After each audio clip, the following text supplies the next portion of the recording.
102వ కీర్తన 102వ కీర్తన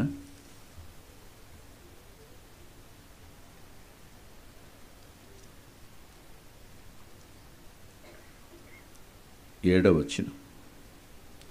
రాత్రి మెలకువగా నుండి ఇంటి మీద ఒంటిగానున్న పిచ్చుకోవలేనున్నాను. రాత్రి మెలకువగా ఉండి ఇంటి మీద ఒంటిగానున్న పిచ్చుకోవలే ఉన్నాను. ఒంటరితనం అనేది మీకు అనుభవం ఉందో లేదో, ఒంటరితనం బాగా ఎరిగినవాడిని నేను. ఆ ఇంట్లో ఒక్కడనే పుట్టాను. నాతో ఆడుకునేవాళ్ళు లేరు, నా వయసు వాళ్ళు ఎవరూ లేరు. ఒంటరితనం ఎంత దారుణంగా ఉండేదంటే,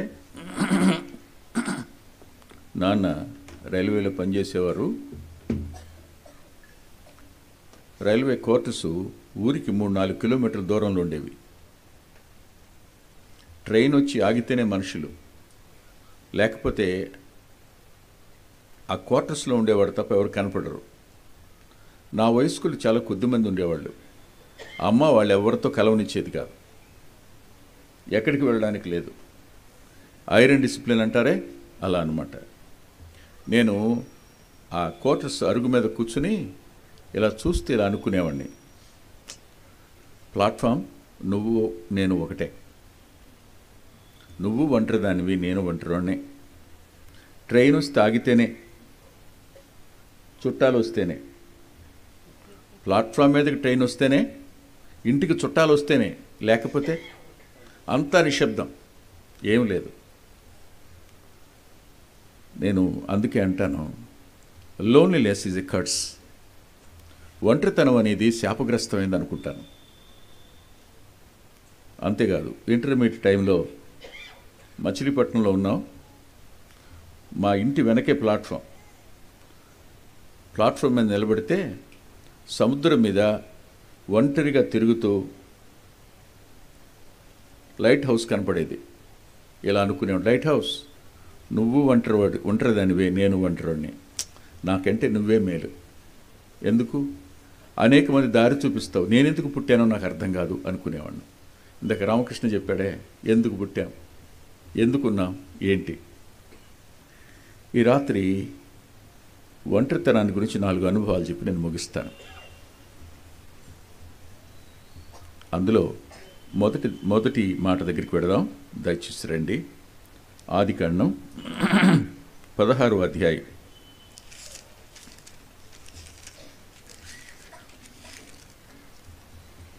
ఆదికాండం 16వ అధ్యాయం.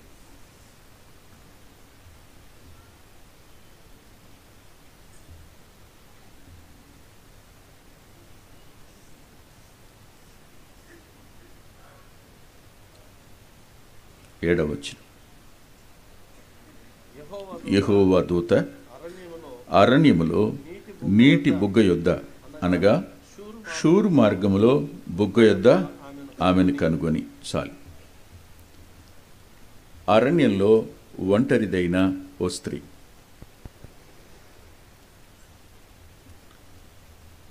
ఆలోచించండి, అరణ్యం, ఒంటరితనం, ఏం భయం ఉండదా?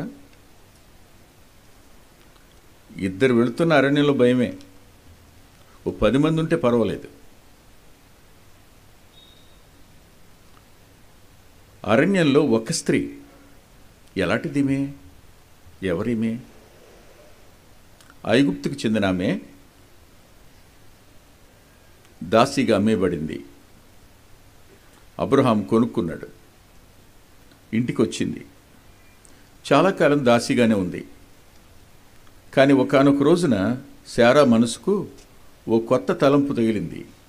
తళుక్కు మంది మనసులో, నాకు ఎలాగో పిల్లలు పుట్టరు,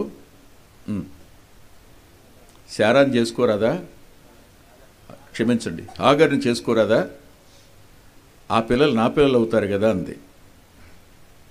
అబ్రహాం గారు ఏమైనా భార్య పోరు తట్టుకోగలిగిన మగాళ్ళు గొప్పోళ్ళు.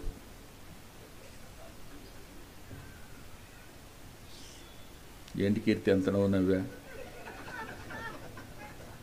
అంటే అందరూ నవ్వుతున్నారులే, మా కీర్తి స్టేజ్ మీద నవ్వుతున్నాడు.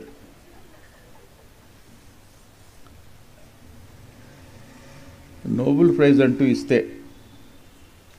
ఆడవాళ్ళ బాధలు తట్టుకు నిలబడే మగోడికే ఇవ్వాలి, ఇంకెవరికి వల్ల కాదు. అబ్రహాము గారు కూడా ఏం మాట్లాడలేకపోయాడు కాదు కదా. ఇంటిలోని పోరు ఎంతెంత కాదయ్యా అంటాడు కదా, అంత పోరు ఎందుకు వచ్చిన తిప్పలే అని చేసుకుంటానులే అన్నాడు.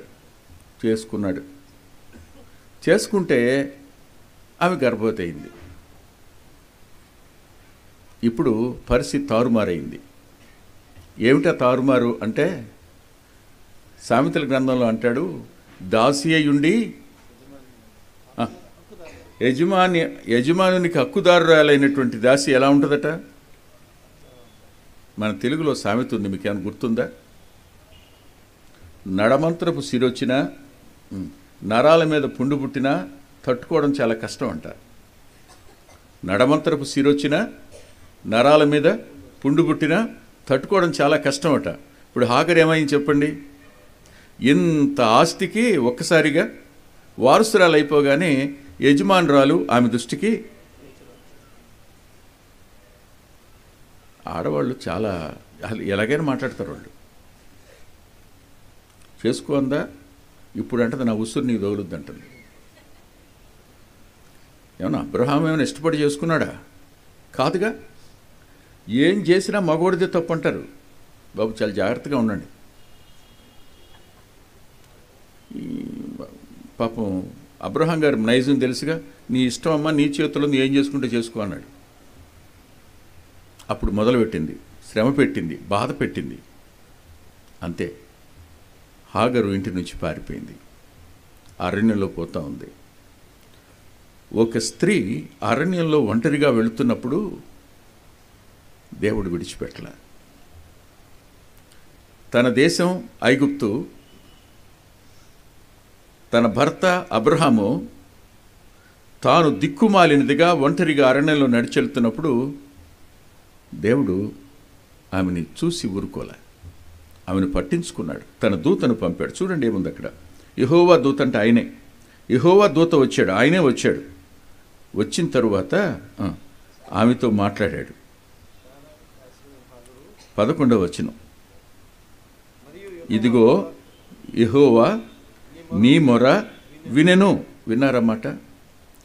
అరణ్యంలో ఒంటరి జీవితపు మొరను విన్నటువంటి దేవుడు ఆయన. అరణ్యంలో ఎవరు మనకు పలకరించే వాళ్ళు ఉండరు, ఎవరు మనల్ని ఆదరించేవారు ఉండరు, ఎవరు మనతో నడిచేవారు ఉండరు, ఒంటరితనం. కానీ అక్కడ కూడా ఆయన ఆమె మొరను విన్నాడు. అంటే ఒంటరిగా నడుస్తూ చేసిన పని ఏమిటనమాట, మొరపెట్టింది. అబ్రహాము ద్వారా ఆమెకు దేవుడు పరిచయం అయ్యాడు. దేవునికి మొరపెట్టింది, ఆ మొరను ఆయన విన్నాడు. విన్న తరువాత ఆమెతో ఏమన్నాడు చెప్పండి. ఆమెతో అన్న మాట ఏమిటి చూసారా మీరు? 9వ వచనం, నీవు నీ యజమానిరాలి వద్దకు తిరిగి వెళ్ళి ఆమె చేతి క్రింద అణిగి ఉండు. ఈ ఒంటరితనానికి కారణం ఏమిటి? అరణ్యంలో ఒంటరిగా అయిపోవడానికి గల కారణం ఏమిటి? అణకువలేని తనం, తగ్గించుకోలేని తనం. అందుకే అన్నాడు, వెళ్ళి అణిగి ఉండు. ఎలా ఉండు? దాసిలాగానే ఉండు. యజమానురాలను అనుకోవద్దు నువ్వు. ఎంతైనా యజమానురాలే. కొన్నిసార్లు కొన్ని పరిస్థితులు మనం వ్యక్తులను అపార్థం చేసుకోవడానికి, తక్కువ చేయడానికి కారణమవుతాయి. ఓ కుర్రాడు నాకు ఫోన్ చేశాడు. ఫోన్ చేసి ఇలా అన్నాడు, అంకుల్, ఇదివరకు ఆ సేవకుడు మంచిగా అనిపించాడు, కానీ వాళ్ళ తాలూకా అమ్మాయిని చేసుకుని ఆ ఇంటిలోనికి వెళ్ళి నేను కొద్ది రోజులుంటే నాకు అర్థమైంది, వీళ్ళు భక్తి గలవాళ్ళు కాదు, నాకు వీళ్ళ ఆత్మీయ జీవితం మీద వెక్సేషన్ వచ్చేసింది, నేను వీళ్ళని ప్రేమించలేకపోతున్నాను, అసలు వీళ్ళతో కలిసి ఉండలేకపోతున్నాను అన్నాడు. ఒకప్పుడు విపరీతంగా అభిమానించాడు ఆ సేవకుడంటే. ఇప్పుడు ఆ సేవకుడిని నేను టాలరేట్ చేయలేకపోతున్నాను అన్నాడు. ఏం చెప్పాలో నాకు తొయిల. అప్పుడు మాట చెప్పాను, బాబు, ఎవరైనా పర్వతం దగ్గరగా వెళ్ళి చూస్తే ఏం కనపడతాయి? కొండల్లో ఏం కనపడతాయి? పర్వతాల్లో ఏం కనపడతాయి? గోతులే కనపడతాయి. దగ్గరికి వెళ్ళి చూస్తే దూరంగా ఉంటే నున్నగా కనపడతాయి, దగ్గరికి వచ్చి చూస్తే గోతులే కనపడతాయి. కానీ ఓ మాట చెప్పేదా, గోతులు కనపడినంత మాత్రం చేత అది పర్వతం కాకపోదు, నువ్వు మనిషివి కాకపోవు, నువ్వెప్పుడు పర్వతం కాలేవు, వాళ్ళు పర్వతాలే. అందులో లోపాలు కనపడినంత మాత్రాన వాళ్ళని ఎప్పుడు తక్కువ చేయకు సుమా అని నేను అన్నాను. ఆ తరువాత పిల్లాడు ఆ మాటను ఆధారం చేసుకుని ప్రభు పాదాల దగ్గర క్షమాపణ కోరి వెనకటి అదే ఐక్యతను కొనసాగించుకున్నాడు. ఆలోచించండి, పనిచేసే చోట అణుకువ లేనప్పుడు ఒంటరితనానికి వెళ్ళిన ప్రమాదం ఏర్పడుతుంది. ఒంటరితనం అనేది హాగరు జీవితంలో వచ్చినప్పుడు దేవుడు తానే కలగ చేసుకున్నాడు. తిరిగి వెళ్ళు అని చెప్పి ఆమెతో ఇలా చెప్పాడు. ఏం చెప్పాడో తెలుసా? ఆ ఒంటరితనంలో ఆమె చేసిన ప్రార్థనను ఆయన విని దేవుడు అన్న మాట చూడండి.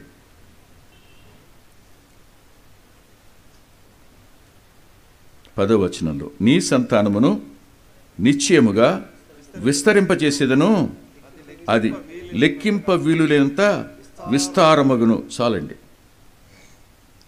నేను అరబ్స్ని చూసినప్పుడు, అరేబియా దేశాలకు వెళ్ళినప్పుడు హాగరు సంతానం వాళ్ళు, they are pure products of Hagar. అంత ఎడారి, వాళ్ళు ఉండే ఇల్లు చివరికి బాత్రూమ్ కూడా ఏసీనే. ఇంకా బాత్రూమే ఏసీ అంటే రెండో సంగతి మీకు చెప్పక్కర్లేదుగా. బయటకు వస్తే బతకటం కష్టం. అల్లంత దూరంలో సముద్రం కనపడతానే ఉంటుంది, కానీ బయటకు వస్తే చెమటలు గారిపోతూ ఉంటాయి అంతే. ఎండ ఇంత అని చెప్పడానికి వీల్లేదు. కానీ దే ఆర్ రిచెస్ట్ పీపుల్. ఎందుకో తెలుసా? ఆ ఎడారుల్లో వాళ్ళకి నూనె బావులు ఉన్నాయి. దేవుడు ఆ రోజు హాగరు ఒంటరితనంలో చూసి అబ్రహామును బట్టి ఆ సంతానాన్ని జ్ఞాపకం చేసుకుని నేను విస్తరింపజేస్తాను, ఆశీర్వదిస్తానన్న మాట స్పష్టంగా వాళ్ళని చూసినప్పుడు అర్థమవుతుంది. దేవుడు మాట తప్పనివాడు. ఒంటరితనంలో దిక్కులేని స్థలంలో ఖచ్చితంగా ఇంటి మీద ఒంటి పిచ్చుకోవలే ఉన్నప్పుడు ఎవరూ లేరు, ఆదరించేవారు లేరు, మాట్లాడేవాళ్ళు లేరు, పలకరించేవారు లేరు, ఎవరు ఉండరు.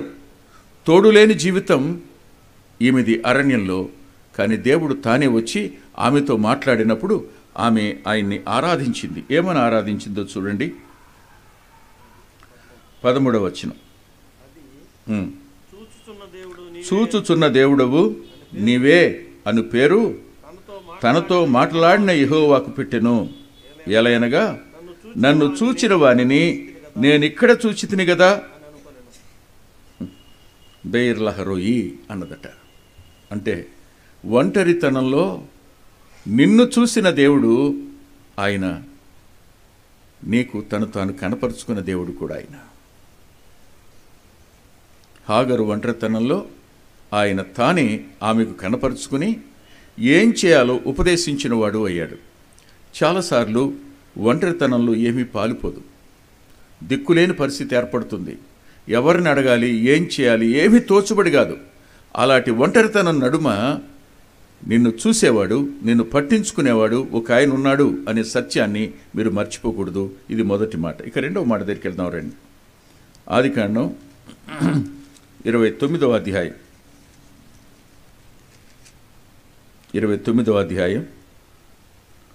31వ వచనం. లేయా ద్వేషించబడుట యెహోవా చూచి, వినండి, ఇందాక విన్నాం, తమ్ముడు రామకృష్ణ చెప్పాడు. లేయా ద్వేషించబడుట యెహోవా చూచి అన్నప్పుడు నేను దీనికి ఏం పేరు పెట్టుకుంటున్నానంటే ఇంటిలో ఒంటరిది. అరణ్యంలో ఒంటరిది హాగరు, ఇంటిలో ఒంటరి. ఇంట్లో 10 మంది ఉండొచ్చు పిల్లలు, కానీ ఒకరికొకరికి మనసు పొసగనప్పుడు ఒంటరితనం ఎలా ఉంటుందో తెలుసా? భార్య పక్కనే ఉంటుంది, భర్త పక్కనే ఉంటాడు, పిల్లలు ఉంటారు, అన్నదమ్ములు ఉంటారు, కానీ ఎవరి పనిలో వాళ్ళు ఉంటారు. మనం మాత్రం ఒంటరివాళ్ళుగా ఉంటాం. 10 మంది మధ్యన నువ్వున్నా ఒంటరి వాడివే, ఒంటరి దానివే. నిన్ను అర్థం చేసుకునేవాళ్ళు లేనప్పుడు, నిన్ను పట్టించుకునేవాళ్ళు లేనప్పుడు, నీ కన్నిటిని గ్రహించలేని వాళ్ళు ఉన్నప్పుడు నీవు ఎక్కడున్నట్టు? ఒంటరితనంలో ఉన్నట్టే. లేయా ఒంటరితనంలో ఉంది. ఈమె ఒంటరిది అయిపోవడానికి కారణం ఆమె కాదు, నాన్న చేసిన మోసం. నేను ఇలా అనుకుంటాను, ఆ రాత్రి లాబాను లేయాను తీసుకుని యాకోబు గదికి ఇంటికి తీసుకుని వెళుతున్నప్పుడు రాత్రి వేళ బహుశా ఇలా అందనుకోండి, నాన్న చెల్లి కదా, నన్నెందుకు పట్టుకెళ్తున్నారు అని అంటే నోరు మూసుకో అన్నాడేమో. నువ్వు మాట్లాడద్దు, నీకు అనవసరం, ఇది నా పని. నువ్వు మాట్లాడావా ఊరుకోను, లోపలికెళ్ళి నీ పేరు చెప్పావా ఊరుకోను. ఆ దినాల్లో కన్నబిడ్డల్ని తల్లిదండ్రులు చంపేసినా అడిగే దిక్కే లేదు. అలాంటి పరిస్థితుల మధ్య ఒంటరిగా వెళ్ళింది. తెల్లారి యాకోబు లేచి చూస్తే పడక మీద ఉన్నది ఎవరు? రాహేలు కాదు. ఎవరి కోసం ఊడిగం చేశాడో, ఎవరి కోసం తాను బానిసగా మారాడో ఆమె లేదు ఇప్పుడు. ఆమె స్థానంలో ఈమె కనిపించింది. బహుశా ఎత్తు ఒకే రకంగా ఉండొచ్చు, రూపం ఒకే రకంగా ఉండుండొచ్చు, కానీ కళల్లో తేడా మాత్రం స్పష్టంగా కనపడుతుంది. అతడు ఆమెను చూడగానే ద్వేషిస్తాడు. అవునా? తండ్రి చేసిన మోసం. నేను కొన్ని చోట్ల గమనిస్తుంటాను, పిల్లల పెళ్ళిళ్ళు చేసేటప్పుడు భలే చెప్తారు. మా అమ్మాయి అండి ఇంజనీరింగ్ చేసిందండి, మా అమ్మాయి ఇంజనీరింగ్ అండి, మా అమ్మాయి బీఈడీ చేసిందండి, బీఈడీ అండి. రైట్. పెళ్ళి అయిపోయిన తర్వాత అమ్మ పలానా ఉద్యోగం పడిందిగా పెట్టు అంటే, అదేంటి అత్తయ్య నాకు బీఈడీ పూర్తవ్వలేదు కదా అంటది ఆవిడ. ఇంజనీరింగ్లో కొన్ని సబ్జెక్టులు మిగిలిపోయినాయి కదా అంటది. ఇదేంటి మరి? వీళ్ళకి వెంటనే కోపం వచ్చేస్తుంది. ఎవరికి? అత్తవారింటికి ఫోన్ చేసి, ఏమండి మీ అమ్మాయి బీఈడీ చేసిందయ్యా, పాస్ అవ్వలేదంటగా. అవునండి, మీరు పాస్ అయిందని అడిగారా? మేమేమన్నా పాస్ అయిందని చెప్పామా? బీఈడీ చేసిందన్నాం అంతే కదా అంటారు. జాగ్రత్త అండి, చేతులు జోడించి చెప్తాను, ఆడపిల్లల తల్లులు అబద్ధాలాడి పెళ్లి చేస్తే అత్తవారింట ఏ స్త్రీ అయినా ఒంటరిదైపోద్ది. తన ఇంటిలోనే ఒంటరిదైతే అత్తగారింటి ఒంటరిదైతే ఎలా ఉంటుందో ఆలోచించండి. ఈ ఒంటరితనం భరించడానికి వీల్లేదు. ఈ ఒంటరితనాన్ని ఎక్స్ప్లెయిన్ చేస్తూ కీర్తనాకారుడు 102వ కీర్తనలో 3 విషయాలతో సరిపోల్చాడు. చూడండి 102వ కీర్తన.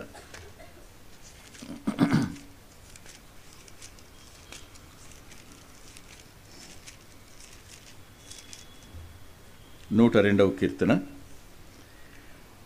5వ వచనం. నేను అడవిలోని గూడబాతు పోలి ఉన్నాను అన్నాడు. బాతు మీరు చూశారు ఎప్పుడైనా? ఒక కాలు మీద నిలబడి ఒక కాలు ముడుచుకుని తల తీసుకుని వెళ్ళి రెక్కల్లో పెట్టుకుని ఉంటుంది. ఊహించండి ఒకసారి. పెద్ద బాతు ఒక కాలు మీద నిలబడింది, ఒక కాలు ముడుచుకుంది, తల తీసుకెళ్ళి రెక్క కింద పెట్టుకుంది. ఎలా ఉంటుంది? అలా నేనున్నాను. ఒంటరితనంలో ఏది చూడబుద్ధి కాదు, ఎక్కడికి వెళ్ళబుద్ధి కాదు, ఏమీ తినబుద్ధి కాదు. అందుకనే ఈ కీర్తనాకారుడు ఒంటరితనాన్ని బలి చక్కగా ఎక్స్ప్లెయిన్ చేశాడు. 102వ కీర్తన చూడండి. 102వ కీర్తనలో ఎలాంటి మాట పలికాడో చూస్తే నిజంగా దుఃఖం వస్తుందండి, బాధ అనిపిస్తుంది. ఎవరికి ఇలాంటి పరిస్థితి రాకూడదు. 10వ వచనం. నా పానీయముతో కన్నీళ్లు కలుపుకొనుచున్నాను. అది మాట. అంటే అర్థం ఏంటి చెప్పండి? తాగడానికి ఇలా పట్టుకుంటే నీళ్లు అందులో పడుతున్నాయి, ఆ 2 కలిపి తాగుతున్నాను నేను. ఎందుకు ఏడుస్తున్నావు అని అడిగేవాళ్ళు ఒక్కళ్ళు లేరు. నీ బాధ ఏంటి అని పట్టించుకునేవాళ్ళు ఒక్కళ్ళు లేరు. నేను ఒంటరి వాణ్ణి, ఒంటరిదాన్ని. ఒంటరితనం గూడబాతును పోలి ఉంది అన్నాడు మొట్టమొదటిగా. రెండవదిగా ఏమన్నాడో తెలుసా అండి? పాడైన స్థలములో పగిడి కంటిని పోలి ఉన్నది అన్నాడు. పాడైన చోట్లో ఎవరుంటారు? పగిడి కంటి అంటే గుడ్లగూబ. గుడ్లగూబ పరిస్థితి ఎలా ఉంటుంది? మీరు ఎప్పుడైనా చూసారా గుడ్లగూబని దగ్గరగా? ఓ రోజు ఉయ్యూరు మీటింగ్కి వెళ్ళి వస్తున్నాం. ఆ రోజుల్లో మధ్యరాత్రి 1 గంటకి ముగ్గురు ఒకే బండి మీద, ఒకే మోటార్ సైకిల్ మీద, నేను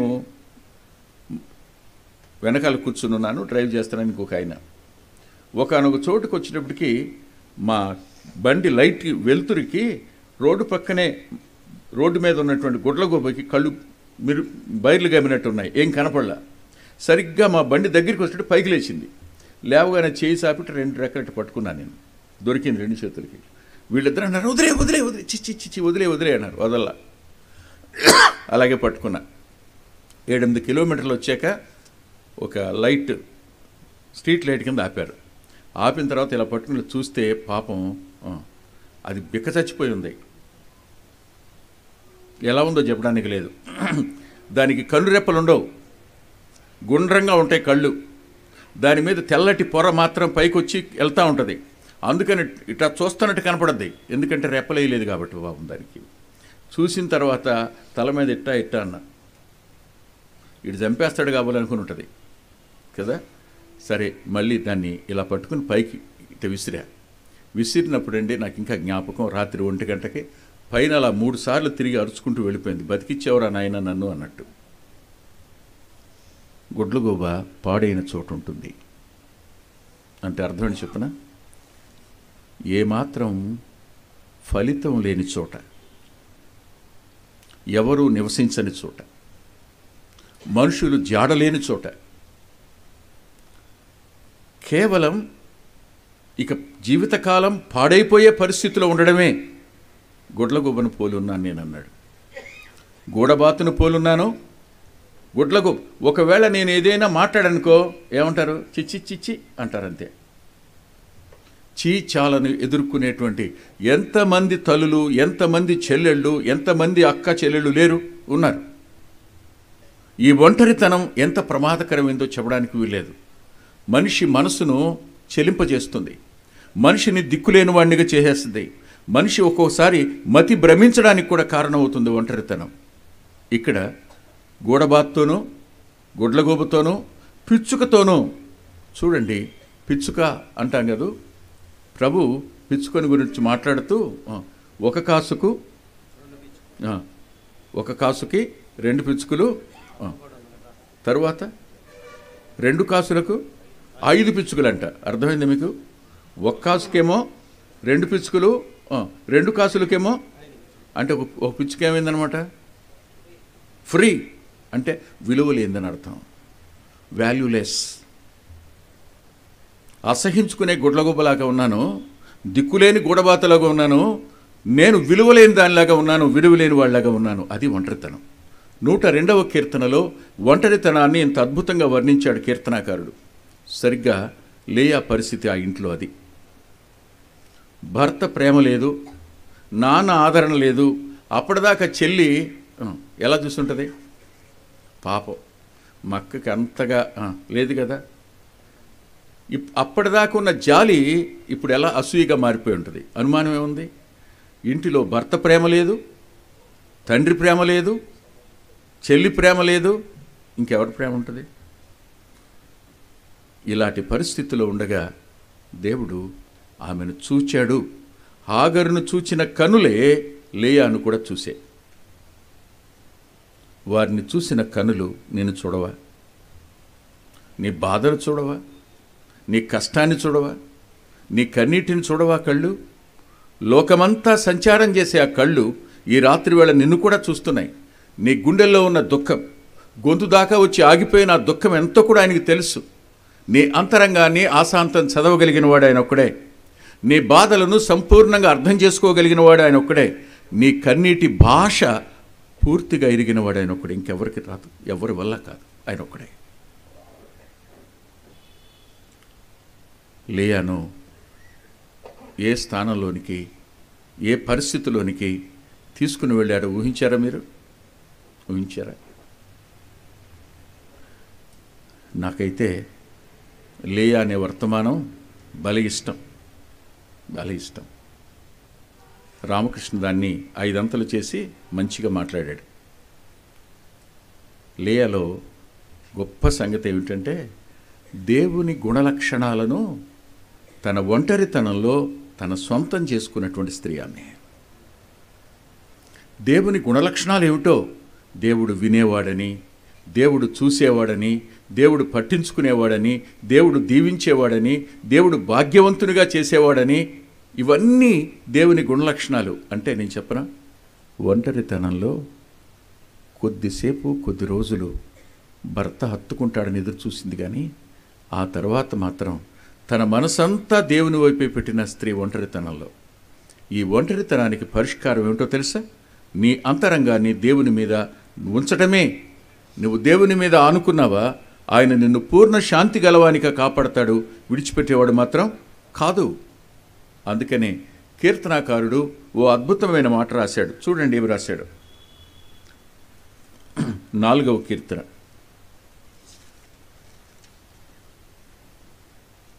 8వ వచనం. యెహోవా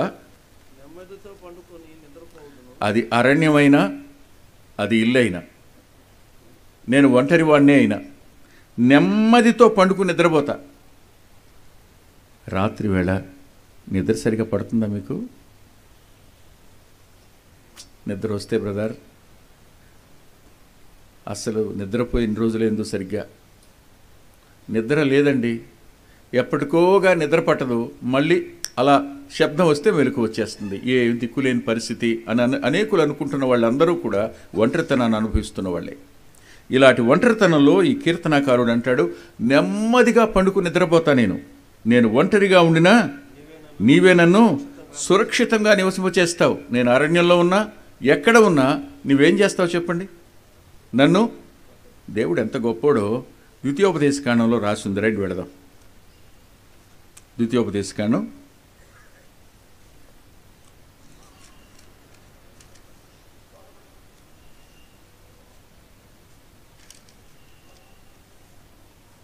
32వ అధ్యాయం 10వ వచనం. భీకర ధ్వనిగల పాడైన ఎడారిలోనూ వాని కనుగొని ఆవరించి పరామర్శించి తను కనుపాప వలె వాన్ని, యాకోబు ఒంటరిగా ఉన్నప్పుడు ఎలా అయితే కనుపాప వలె కాపాడాడో, తాను ఆవరించిన వాడయ్యాడో, దేవుని వైపు మనసు పెట్టిన వాళ్ళు అందరికీ అలాంటి ఆదరణ, అలాంటి కాపుదల స్పష్టంగా దొరుకుతుంది అనేది నిశ్చయం. ఇందులో అనుమానం ఇంత కూడా లేదు. నాకు బాగా జ్ఞాపకం, నాన్న ఆ రోజు అంటే పెళ్లి చేశాడు, ఉద్యోగం లేదు. నేనేమో దేవుని సేవకు పిలిచాడు, నేను సేవ చేస్తానని ఆయనేమో ఉద్యోగం చేయాలని. ఆయనకి నా మీద చాలా కోపం వచ్చింది. కోపం వచ్చి ఆయన ఇలా అన్నాడు, రై నువ్వు చస్తే నీ మీద పడి ఆడవడానికి పిల్లా జల్లారా నీకు అన్నాడు.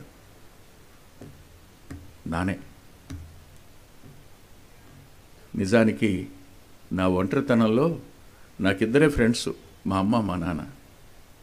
నానే ఆ మాట అంటే మరింత ఒంటరితనం, దిక్కుమాలినతనం. ఆ టైంలో పక్కింటి ఆయన తమిళియన్, బాబు విజయవాడలో మీటింగ్ జరుగుతున్నాయి, వెళ్దాం వస్తావా అన్నాడు. సరే బాబు మామగారు అన్నాను. రైల్వే వరుసలు కదా, సరే మామగారు అన్నాం. ఇద్దరం కలిసాము, టికెట్లు తీసుకుని విజయవాడ వెళ్ళాం. అది పీడబ్ల్యూ గ్రౌండ్స్లో పెట్టిన మీటింగ్స్, పగలన్నమాట. పెద్ద షామియానాలు వేశారు, పెద్ద స్టేజ్ వేశారు, కానీ లోపల ఉంది మాత్రం 150 మంది ఎంతమంది ఉంటారు. చివరిలో కూర్చున్నా నేను. ఒక ఆయన నిలబడి మాట్లాడుతున్నాడు, ఆయన ఫారినర్. మాట్లాడుతూ ఇలా అన్నాడు, do you know who is Abraham? Abraham is friend of God అన్నాడు. అబ్రహాం ఎవరో తెలుసా మీకు? అబ్రహాము దేవుని స్నేహితుడు అన్నాడు. అనేసి, అవును, దేవునికి మానవుడు స్నేహితుడు అవుతాడా? మానవునికి దేవుడు స్నేహితుడు అవుతారా? తప్పకుండా అవుతారు. ఎందుకో తెలుసా? అబ్రహాము దేవునికి చెప్పకుండా ఏమీ చేయడు, దేవుడు అబ్రహాము చెప్పకుండా ఏమీ చేయడు. ఇది స్నేహం అన్నాడు. నేను ప్రక్కకి ఇలా చూసా, సీట్ ఖాళీగా ఉంది, చెయ్యి ఇలా పెట్టి ఇలా, నాన్న ఇక్కడ ఉన్నావు కదా నువ్వు నాతో పాటు,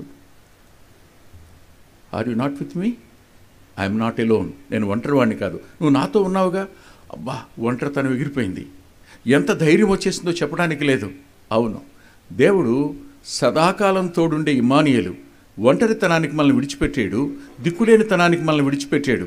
ఒంటరిగా నువ్వు ఎక్కడున్నా నిన్ను కాచేవాడు, సంరక్షించేవాడు, ఆవరించేవాడు, పరామర్శించేవాడు, కనుపాపగా చూసేవాడు ఆయన. హాగర్ను చూశాడు, లియాను చూశాడు. మూడో దగ్గరికి వెడదాం, దయచేసి రండి. రూతు గ్రంథం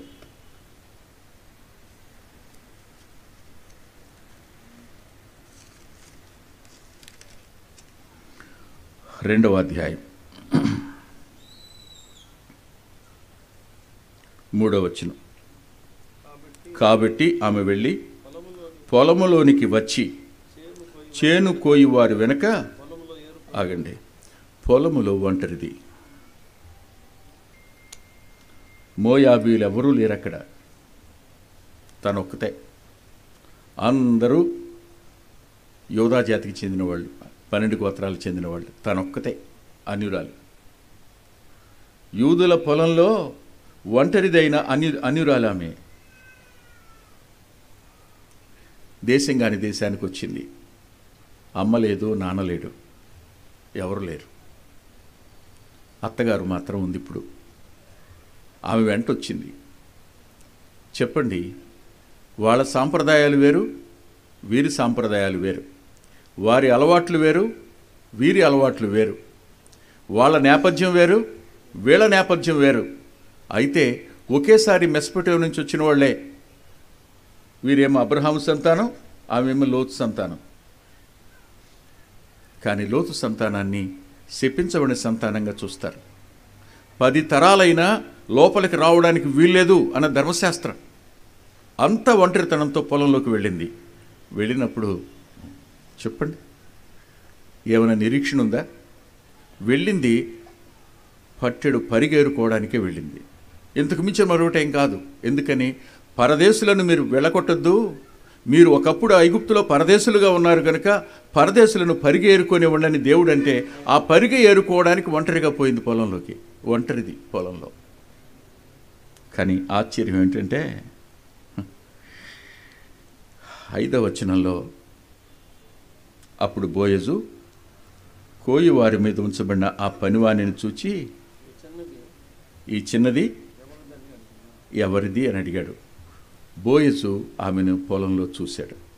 బోయజు చూడడం కాదు, దేవుని కనులు ఆమెను చూశాయి కనుక బోయజు కనులు ఆమెను చూడడానికి కారణమైనాయి. అవకాశం ఉందా? ధర్మశాస్త్రం నో అని చెప్తుంది, ధర్మశాస్త్రం కూడదని చెప్తుంది. మోయాబీలు, అమ్మోనీయులు శపితమైన వాళ్ళని చెప్పింది.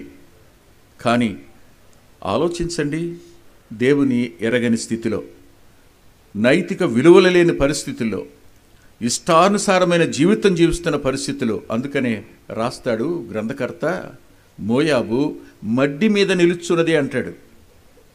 అంటే మాలిన్యం మీద నిలిచి ఉండేది మోయాబు అని. మోయాబు నేను కాళ్ళు కడుక్కునే పళ్ళెమో అంటాడు. అది అంత నికృష్టమైన స్థాయిలో ఉండే పరిస్థితి మోయాబీలది. అలాంటి ఆమె ఒకరోజు ఒక నిర్ణయం తీసుకుంది. ఏమని? నన్ను వెళ్ళిపోమనొద్దు అత్తయ్య, నీతోనే నేను వస్తా, నువ్వెక్కడుంటే నేను అక్కడ ఉంటా, నువ్వు ఏం తింటే నేను అదే తింటా, నువ్వు ఎక్కడ చచ్చిపోతే నేను అక్కడ చచ్చిపోతా, నిన్ను ఎక్కడ పాతి పెడితే నన్ను అక్కడే పాతి పెడతారు, నన్ను వెళ్ళిపోమనొద్దు, నీ దేవుడే నా దేవుడు. దిక్కులేని ఒంటరితనంలో, నాన్నవారు ఎవరూ లేని దుస్థితిలో, దేశంగాని దేశంలో దేవుని మీద ఆమె ఉంచిన ఆ విశ్వాసం, ఆ ఒంటరితనంలో ఊహించిందా ఆవిడ? ఊహించిందా? తాను అదే పొలానికి యజమానురాలు అవుతానని, అదే పొలానికి నేను హక్కుదారురాలను అవుతానని, బోయజు యొక్క కటాక్షం తాను పొందుతానని ఏమైనా ఊహించిందా? లేదుగా. పొలంలో ఒంటరిది, కానీ ప్రపంచంలో అబ్బా ఒంటరిది కాదు. ఎవరేమే? దావీదు యొక్క అవ్వ. ఈ గర్భంలో నుంచి దావీదు వచ్చాడు, ఆ గర్భంలోంచి నా ప్రియరక్షకుడు వచ్చాడు. గుర్తుంచుకోండి, యూదులు తప్ప మిగిలిన వాళ్ళందరం అన్యులమే, మనమందరం శాపగ్రస్తులమే. ప్రభు వైపు ఎవరైతే మనసు పెట్టుకుంటారో, ఎవరు ఆయన యందు విశ్వాసం ఉంచుతారో వారికి ఆయన తోడుండేవాడు, వారిని విడిపించేవాడు, వారిని గొప్ప చేసే దేవుడు ఆయన. రూతు ఏ స్థాయికి వెళ్ళింది మీరు ఊహిస్తారా? ఆమె సాక్ష్యం అండి. పొలంలో పనిచేసేవాళ్ళు చెప్తారు, పనివారు చెప్తారు, ఊరి వాళ్ళు చెప్తారు, చివరికి బోయజు కూడా చెప్తాడు మునుపటి ప్రవర్తన కంటే. ఎంత మంచి సాక్ష్యం! ఒంటరిదే కానీ చపల చిత్తం కలిగింది కాదు, ఒంటరిదే కానీ కక్కుర్తి పడే వ్యక్తి కాదామే. ఈ ఒంటరితనంలో ఆమె, నేను రూతు ఒంటరిగా వచ్చింది కానీ యెషయా గ్రంథం 60వ అధ్యాయం 22వ వచనంలో ఒక మాట ఉంటుంది. యెషయా గ్రంథం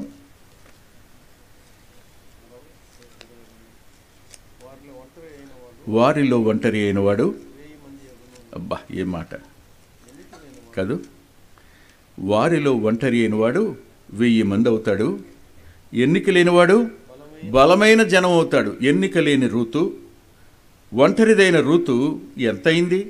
అందుకనే మనం అందరం పాడుకుంటాం, వారిలో ఒంటరి అయినా వాడు 10 వందాలగును, వారిలో ఒంటరి అయినా వాడు 10 వందాలగును, ఎన్నిక లేని వాడు, ఎన్నిక లేని వాడు బలమైన జనమగును, బలమైన జనమగును.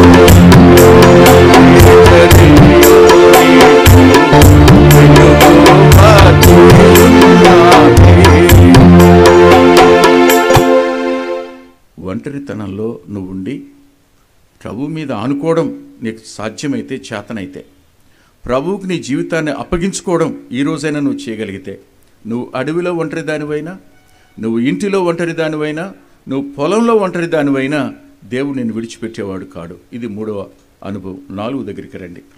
యోహాను సువార్త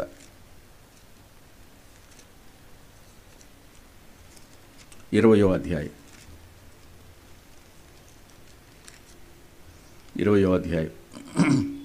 10-11 వచనాలు. అంతట ఆ శిష్యులు తిరిగి తమ వారి యొద్దకు పోయి, అయితే మరియా సమాధి బయట నిలిచి ఏడ్చుచుండెను. సమాధుల తోటలో ఒంటరిది, అరణ్యంలో ఒంటరిది, ఇంటిలో ఒంటరిది, పొలంలో ఒంటరిది, సమాధుల తోటలో ఒంటరిది.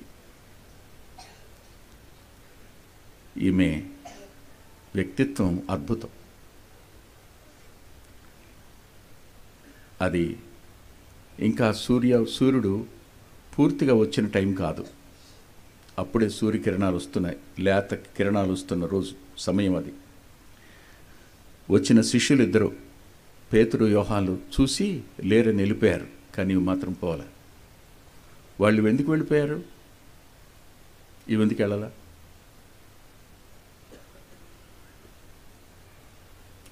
ఇద్దరు మగాళ్ళు అక్కడి నుంచి వెళ్ళిపోతే ఒక ఆడకూతురు ఎందుకు ఒంటరిగా అక్కడుంది? వాళ్ళు వెళ్ళిపోవడానికి కారణం ఏంటి ఊహిస్తారా? భయం. ఏం భయం? అప్పటికే ఊళ్ళో కబురు వచ్చేసింది. ఏమని? ఇప్పుడు సైనికులు లేరు అక్కడ, సైనికులు వచ్చేసారు ఊళ్ళోకి. సైనికులు వచ్చి శిష్యులు ఎత్తుకెళ్ళిపోయారు ఆయన శవాన్ని అని చెప్తున్నారు. ఇప్పుడు శిష్యులు అంటే వీళ్ళు కాదా? ఇప్పుడు ఎక్కడి నుంచి వస్తున్నారని పట్టుకుంటే ముందు మనం ఏమైపోవాలి? ఇక్కడి నుంచి పారిపోవాలి. అందుకు వెళ్ళిపోయారు. కానీ ఈమె శిష్యురాలు కాదా? ఈమె శిష్యురాలుగా ఈమెందుకుంది? ప్రాణం కంటే ప్రభు ముఖ్యం అనుకుంది కాబట్టి. ఏమున్నా లేకపోయినా ప్రభు ఉంటే చాలనుకుంది కనుక. ఇక్కడ ఒక మాట అంటాను,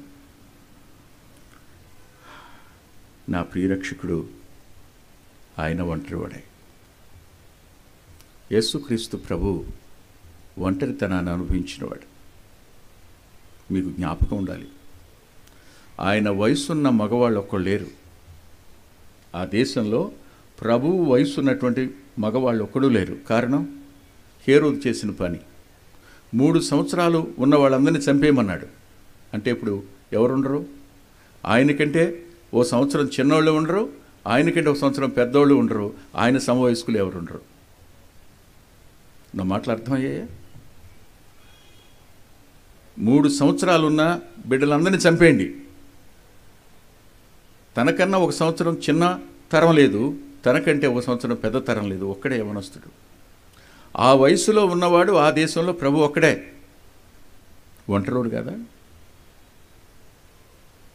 ఇంతెందుకండి, ఆయన ఇలా అన్నారు చూడండి దయచేసి. యోహాను సువార్త 16వ అధ్యాయం 32వ వచనం.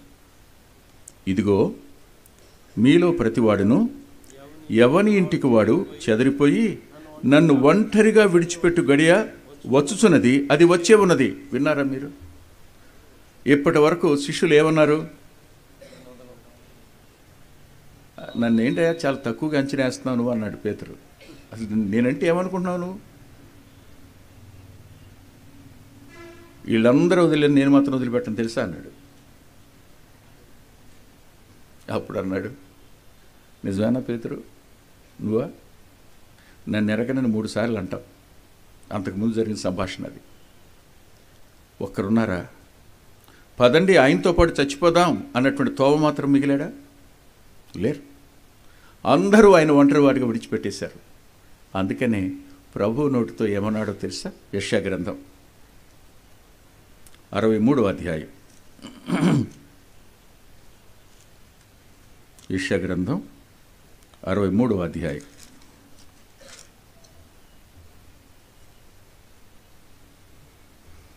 మొదటి నుంచి 3 వచనాలు.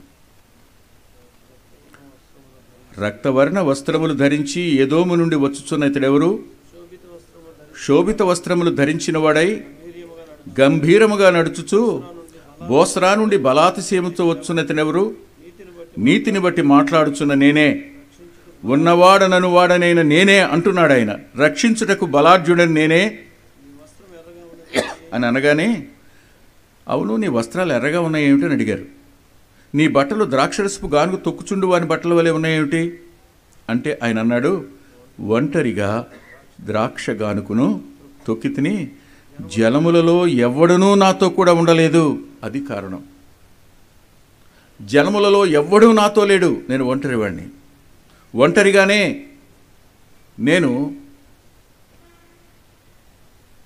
నియమించబడిన పని నెరవేర్చా. ఒంటరితనం.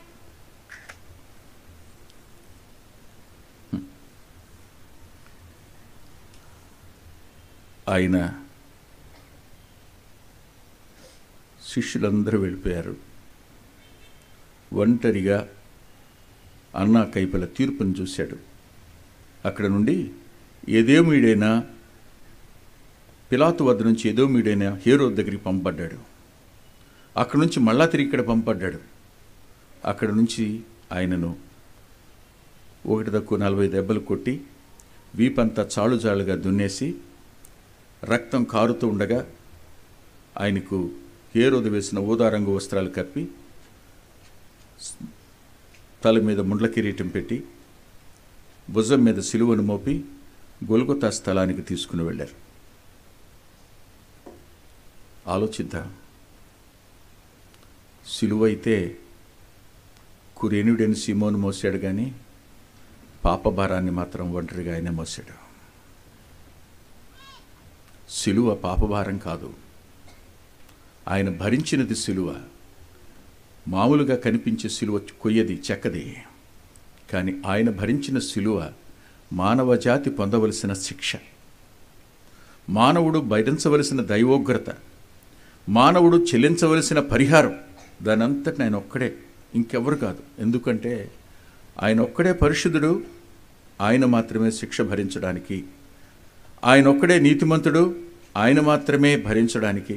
ఆయన ఒక్కడే పాపుల్లో చేరక పవిత్రంగా ఉన్నవాడు, ఆయన ఒక్కడు మాత్రమే భరించడానికి తగినవాడు. ఒంటరిగా సిలువకు వెళ్ళాడు. సిలువలో తన రక్తాన్ని చిందించాడు ఆఖరి బొట్టు వరకు. చనిపోయి సమాధి చేయబడి పాతి పెట్టబడి 3వ దినాన తిరిగి లేచినవాడు ఆరోహణమై వెళ్ళిపోవాలి. ఆరోహణమై వెళ్ళేవాడు బుష కళ్ళు దించి చూస్తుంటాడు. ఒంటరిగా సమాధుల తోటలో నిలబడిన మరియ కనపడింది. వెళ్ళలేకపోయాడు, కిందకు వచ్చాడు.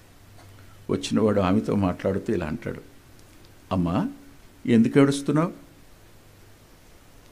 నీ దుఃఖాన్ని ఎరిగి ప్రశ్నించేటువంటి దేవుడు ఆయన. నీ ఆవేదనను ఎరిగి నిన్ను అర్థం చేసుకుని ఓదార్చగలిగిన దేవుడు ఆయన.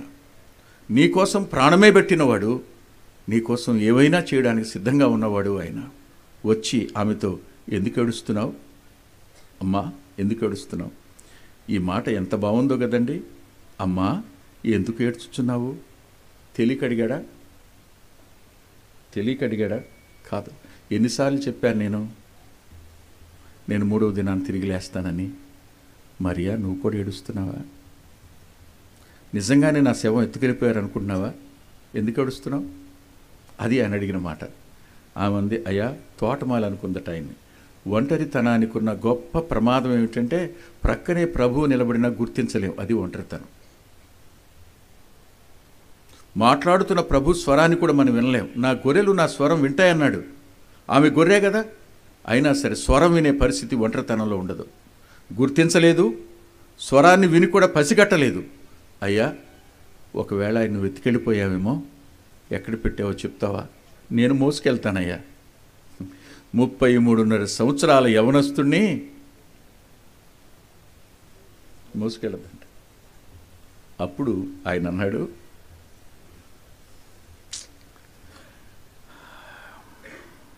మరియా. అమ్మ అని పిలిచినవాడు పేరు పెట్టి పిలిచాడు, మరియా అని. అంతే, గుర్తుపట్టింది. రబ్బూని అంది, ఆయనే అని. అప్పుడు ఆయన అన్నాడు, వెళ్ళు, నా తండ్రియో మీ తండ్రియో, నా దేవుడును మీ దేవుడును అయిన వాని యొద్దకు నేను తిరిగి లేవడం ద్వారా దేవుడు మీకు తండ్రి అవ్వడానికి ఈ బలియాగం నేను చేశాను. దేవుడు నీవాడవడానికి నేను ఒంటరిగా ఈ సిలువను భరించాను మీకోసమే. వెళ్ళి చెప్పు, నేను సజీవంగా ఉన్నానని చెప్పు. నేటికి మనల్ని ఆశాంతం ఎరిగినవాడు, హాగరును చూసినవాడు, లేయాను చూసినవాడు, రూతును చూసినవాడు, మరియను చూసినవాడు, నిన్ను కూడా చూస్తున్నవాడు ఆయన. ఈ రాత్రి అయినా నీ వ్యక్తిగత జీవితాన్ని ప్రభు పాదాల దగ్గర ఉన్న పళంగా నువ్వు అప్పగించుకోగలుగుతావా? ఆంధ్ర క్రైస్తవ కీర్తనలో ఉన్న పాటున వచ్చుచున్నాను, ఇంకేం ఆలోచించను, నేను ఉన్న పాటున నీ పాదాల దగ్గరికి వస్తున్నాను అని మీరు మీ జీవితాన్ని ఆయనకు అప్పగించుకోగలిగితే క్షమించడానికి సిద్ధ మనసు కలిగినవాడు. ప్రభు ఒప్పిస్తూ ఉండగా నేను పాపినని ఒప్పుకోండి, ప్రభు తప్పకుండా క్షమిస్తాడు. ఆయన సదాకాలం తోడుంటాడు. తల్ల వంచి ప్రార్థన చేసుకుందాం.